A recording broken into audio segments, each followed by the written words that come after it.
चलेंगे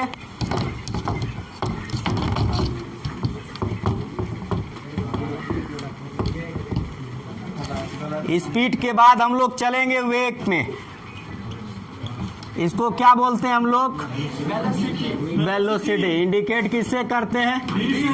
बी से। देखिए वेलोसिटी क्या होता है, वेलोसिटी क्या होता है? वेग बराबर फार्मूला होता है विस्थापन बटा समय। तो विस्थापन का जो है SI यूनिट पहले निकाल लेते हैं इसको, SI।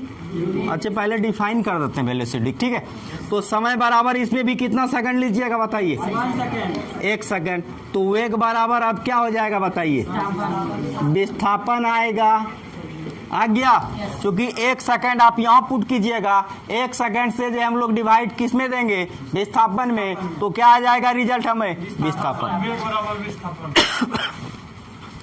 अब वेग और विस्थापन क्या हो गया? बराबर। तो क्या बोलेंगे? 1 सेकंड में जो विस्थापन तय होगा, 1 सेकंड में जो विस्थापन तय होगा वही क्या होगा? वेग होगा। वही क्या होगा? वेग कहलाएगा। तो अब आप क्या इसको बोल सकते हो? एकांक समय में तय की गई विस्थापन को वेग कहेंगे। तो बटे यहाँ क्या है? समय t है। विस्थापन को हम लोग s और समय को क्या बोलते हैं? t। तो यहाँ क्या हो रहा है? समय के साथ विस्थापन में परिवर्तन हो रहा है ना। तो इसको ये भी बोल सकते हैं विस्थापन में परिवर्तन की दर को वेग कहते हैं। विस्थापन में परिवर्तन की दर को वेग कहते। तो यह वेग और विस्थापन, वेग का डिफिनेशन आ गया समझ में आप लोग को? वेग का डिफिनेशन क्या हो गया? विस्थापन में परिवर्तन की दर को वेग कहते हैं, या एकांक समय में तय की गई विस्थापन को, एकांक समय में तय की गई विस्थापन को वेग कहते। अब इसका यूनिट निकालिए, SI यूनिट। तो बताइए विस्थापन का यूनिट क्या होता है? अभी तुरंत बताए, मीटर। समय का क्या होता है? सेकंड। इसको और दूसरे तरीका से हम लोग लिख सकते हैं मीटर पर सेकंड। अब इसका हम लोग क्या लिख सकते हैं? डायमेंशन। डायमेंशन जब इसका लिखेंगे तो पहले क्या लिखेंगे? MLT। M फॉर मास, मास का यूनिट kg। kg ऊपर में है नहीं है तो क्या डालेंगे sir? 0। L for length, length का यूनिट मीटर है।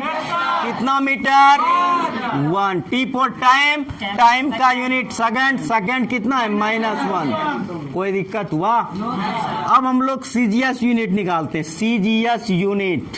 तो CGS यूनिट आपका क्या हो जाएगा बताइए? मीटर को क्या लिखते हैं? सेंटीमीटर पर सेकंड। FPS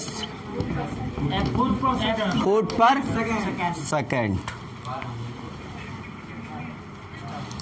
पर इसको बोल सकते हैं या प्रति हिंदी में बोलिए, कोई दिक्कत नहीं। बुझना है? कोई बात नहीं।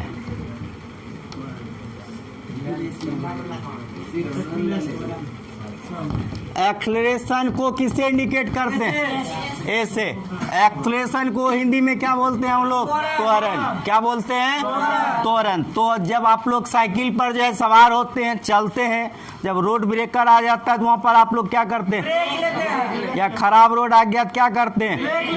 तो जिस वेग से आप जा रहे थे वेग वो रहा? चेंज हुआ ना। तो वही कहता है वेग में जो चेंज होता है ना, उसके दर को हम लोग क्या कहते हैं? त्वरण कहते। वेग में परिवर्तन की दर को त्वरण कहते हैं। कोई तकलीफ? वेग में परिवर्तन की दर को। तो त्वरण जो है समझ में आ गया? क्या आया भाई? वेग में परिवर्तन, वेग में परिवर्तन। अब बटे क्या हो जाएगा? समय। क्योंकि वेग में परिवर्तन की दर को क्या कहते हैं हम लोग? त्वरण कहते। दर जैसे आ जाए फिजिक्स में तो बटे क्या होगा? समय आएगा।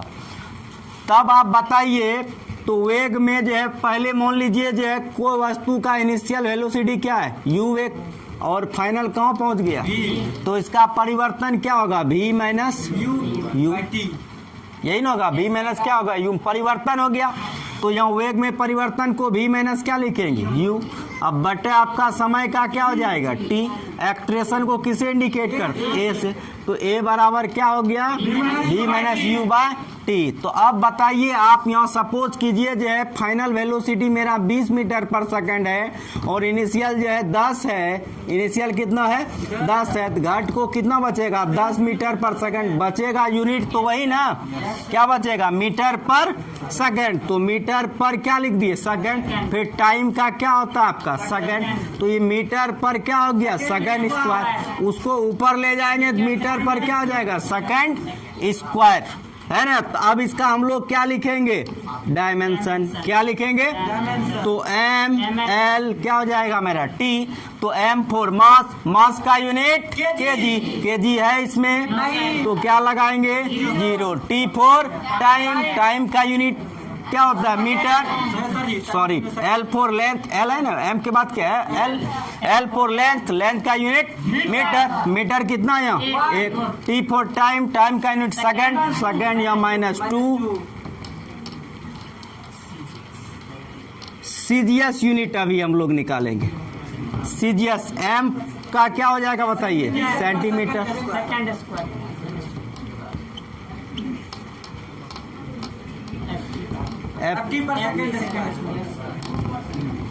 एफटी पर सेकंड स्क्वायर, ठीक है। बोर्ड साफ कीजिए।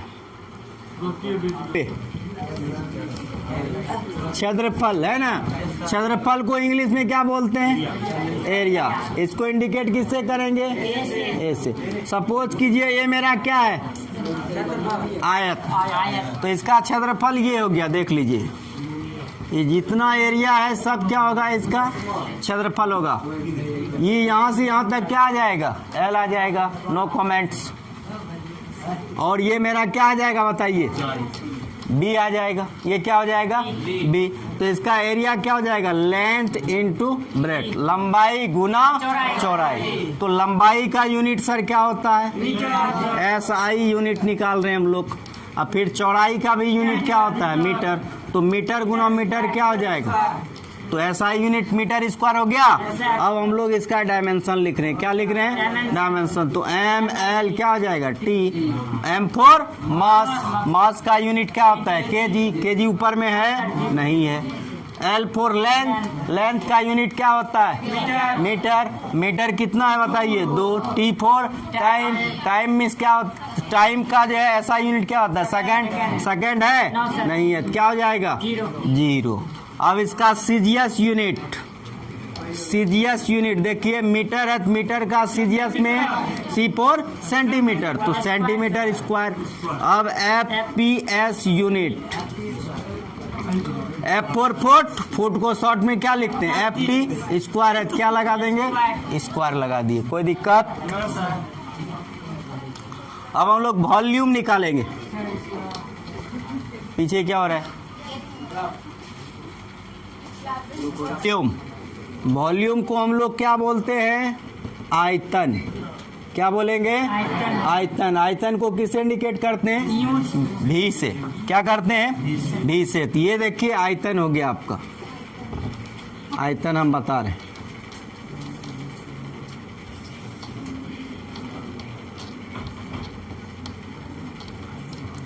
ये घनाभ है, क्या है घनाभ का हम एग्जांपल ले रहे हैं, इसको इंग्लिश में बोलते हैं क्यूबाइड। अब घनाभ देखिए क्या होता है, कहता है जैसे एक आप बाल्टी लिए, क्या लिए बाल्टी, तो बाल्टी में जितना पानी है वही क्या है आपका आयतन, पहला कॉन्सेप्ट। दूसरा है जो जितना स्थान छके वो उसका क्या होगा आयतन। लेकिन मेन कॉन्सेप्ट जो आयतन का होता है, जैसे कोई वस्तु है तो उसके आधार का क्षेत्रफल, उसके आधार का क्षेत्रफल में हाइट से अगर गुना कर दिया जाए, आधार के क्षेत्रफल में किसे गुना कर दिया जाए हाइट से गुना कर दिया जाए, तो क्या हो जाएगा आयतन हो जाएगा। सपोज करो ये हम कॉपी का एग्जांपल ले रहे हैं, तो ये नीचे जो है इसका देखिए हाइट क्या है आयत है, ये कैसा लग रहा है बताओ आयत लग रहा है ना। तो आयत का क्षेत्रफल क्या होता है लंबाई गुना चौड़ाई, और ऊंचाई तो इसका ये है ना। तो आयत के क्षेत्रफल में मतलब ये इसका जो है आयतन निकाल रहे हैं, तो आयतन क्या होता है आधार के क्षेत्रफल में ऊंचाई से यदि गुना कर दिया जाए तो उसका क्या निकल जाएगा आयतन। आधार के क्षेत्रफल में किससे गुना करना है, ऊंचाई से। तो आधार जो है, जैसे अभी हम ये जो है तकिया की बात करें, तकिया जो है बिल्कुल घना है, नीचे देखो ये क्या है, आयत है, नीचे क्या है, आयत है, ये इसकी क्या हाइट है। तो आयत ये मेरा क्या होता है, आयत का क्षेत्रफल लंबाई गुना चौड़ाई। तो ये मेरा क्या हो गया, लंबाई गुना चौड़ाई। तो हाइट इसका क्या होता है बताइए, h। तो बताइए घनाभ का क्षेत्रफल, आप आयतन आप लोग पढ़े होंगे, घनाभ का आयतन लंबाई गुना चौड़ाई गुना क्या पढ़े थे ना, अभी निकल गया फॉर्मूला। तो अब इसका हम लोग यूनिट निकालते हैं, SI यूनिट। तो लेंथ का जो है क्या हो जाएगा, मीटर, फिर ब्रेथ भी जस्ट प्रकार लेंथ ही है ना, हाइट भी जस्ट प्रकार क्या है, लेंथ ही है। तो मीटर, तो इसको क्या लिख सकते हैं हम लोग, मीटर क्यूब। इसका डायमेंशन हम लोग लिखेंगे MLT। यहाँ क्या है बताइए, M फॉर मीटर, मीटर किसका यूनिट होता है, लेंथ का। तो कितना पावर है, 3। तो यहाँ 3, M भी नहीं है, T भी नहीं है, क्या हो जाएगा आपका 0 हो जाएगा। क्या हो जाएगा, 0। चलिए CGS यूनिट निकाल के बताइए आप, सेंटीमीटर क्या हो जाएगा, FPS का कितना हो जाएगा बताइए, FT क्यूब। कोई दिक्कत दोनों में यहाँ तक नहीं है।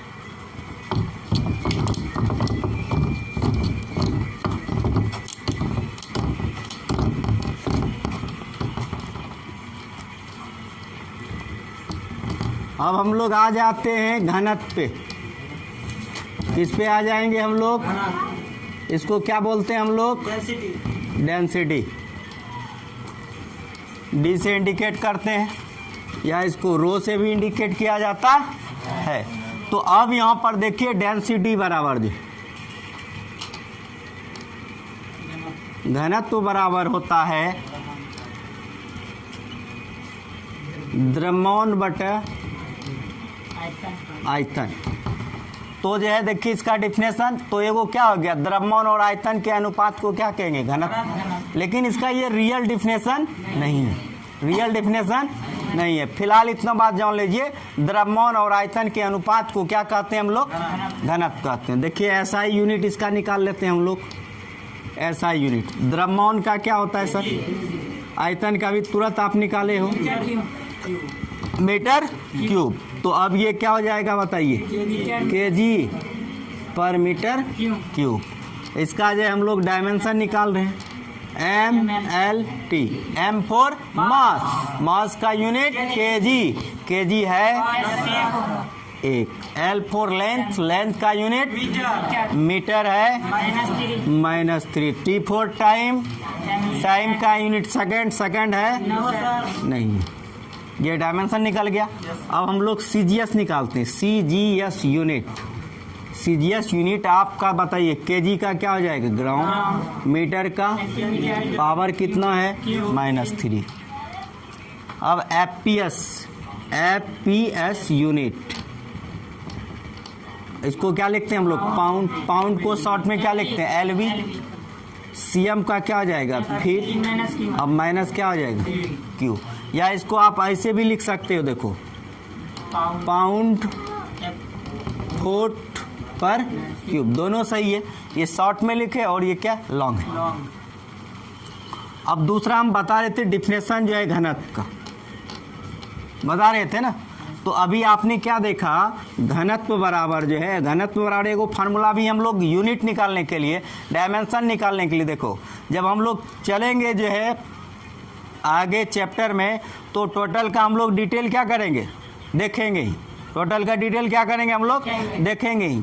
लेकिन जो है अभी हम लोग यूनिट निकालने के लिए केवल इतना बता दिए, घनत्व बराबर जो है द्रव्यमान बटा क्या होता है, आयतन। तो इसको हम लोग द्रव्यमान और आयतन के अनुपात को क्या कह सकते हैं, घनत्व। लेकिन ये एक्चुअल डिफिनेशन नहीं है। एक्चुअल डिफिनेशन कैसे निकालता है उसको भी देख लीजिए आप लोग। ये क्या हो गया, द्रव्यमान, अब बटे क्या हो गया आपका, आयतन। आयतन बराबर हम लोग मान लेते हैं, आयतन बराबर मान लेते हैं हम लोग 1 मीटर क्यूब। तो अब आपका बताइए घनत्व बराबर क्या हो जाएगा, घनत्व बराबर क्या हो जाएगा, द्रव्यमान। तो अब हम लोग क्या बोल सकते हैं, 1 मीटर क्यूब, 1 मीटर क्यूब वस्तु के द्रव्यमान को, 1 मीटर क्यूब वस्तु के द्रव्यमान को घनत्व कहते हैं। या 1 मीटर क्यूब वस्तु जितना द्रव्यमान रखता है वही क्या होगा, घनत्व होगा। कोई तकलीफ हो रहा है? देखो हमेशा डिफिनेशन जो निकाला जाता है एक करके, है ना। अभी वेग का भी बताए एक करके। T4 कितना लिए, 1 सेकंड। तो यहाँ देखो बटे क्या, आयतन। आयतन बराबर कितना लेंगे हम, नीचे जो रहता है उसी बराबर 1 लेते, नीचे जो रहता है उसी बराबर क्या लेते हैं हम लोग, 1 लेते हैं। तो 1 मीटर क्यूब वस्तु में जितना द्रव्यमान होगा वही क्या होगा, घनत्व होगा। या 1 मीटर क्यूब वस्तु जितना द्रव्यमान रखेगा उसी को हम लोग क्या कहेंगे, घनत्व कहेंगे। और ये टोटल चीज आ गया समझ में? मिटा दूं? चलिए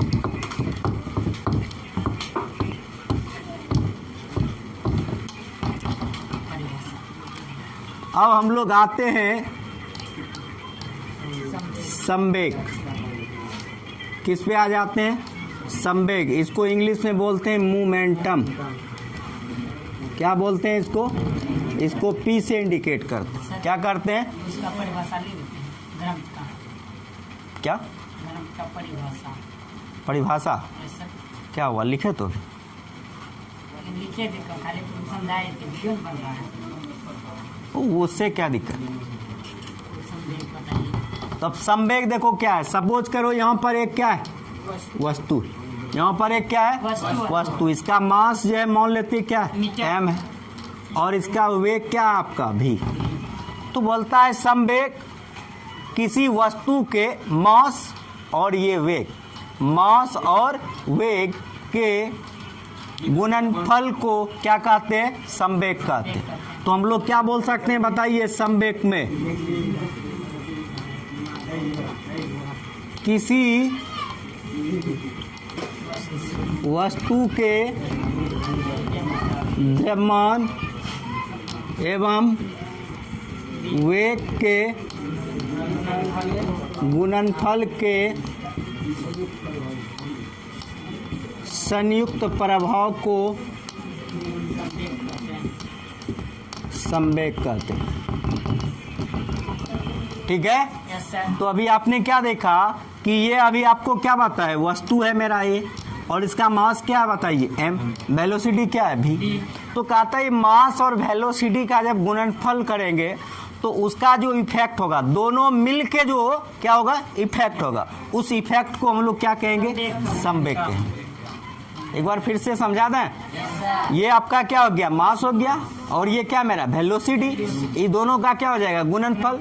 तो जैसे गुणनफल हो जाएगा तो दोनों जो मिल गया ना, गुणा किए, तो जैसे आप 2 गुना 3 किया तो कितना हो गया, तो 2 और 3 इसमें मिला हुआ है ना। तो कहता जो मिला, जो उसका जो कंबाइंड इफेक्ट होगा, संयुक्त इफेक्ट होगा, संयुक्त प्रभाव होगा, उसी प्रभाव को हम लोग क्या कहेंगे, मोमेंटम। तो इसीलिए आप P बराबर अब क्या बोल सकते हो सर, m, और जो है बताइए v, क्या हो जाएगा, mv। तो मास का यूनिट अभी तुरंत बताए क्या होता है, kg, और वेलोसिटी का क्या होता है, मीटर पर सेकेंड। तो अब इसको हम लोग क्या कर सकते हैं बताइए, डायमेंशन, इसको हम लोग SI यूनिट हो गया मेरा ही, कौन यूनिट हो गया, SI यूनिट। अब इसका डायमेंशन क्या हो जाएगा, MLT, M फॉर मास, मास का यूनिट kg, kg कितना है 1, लेंथ भी कितना है 1, समय कितना है -1। डायमेंशन हो गया, कोई दिक्कत? चलिए आज इतना ही।